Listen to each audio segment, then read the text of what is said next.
Aliana Asistio and her dating history. Noong May 2019, ipinakilala ni Aliana sa publiko ang kanyang non-showbiz boyfriend na si John Acosta. Si John ay isang restaurant owner sa Quezon City. Sa isang interview, ikinuwento ni Aliana na nagkakilala sila ni John sa pamamagitan ng Instagram. Kalaunan, napag-alaman nilang magkababata pala sila at noong college days lang nila naalala ang lahat. Naging opisyal sila magkasintahan noong June 2016. Wala namang impormasyon kung kailan nagtapos ang kanilang relasyon at kung ano ang naging dahilan ng kanilang paghihiwalay.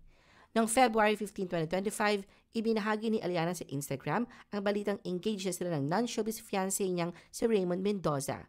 Nagbahagi siya ng mga larawan kung saan makikitang suot niya ang kanyang engagement ring at larawan nila ni Raymond kasama ang ina niyang si Nadia Montenegro.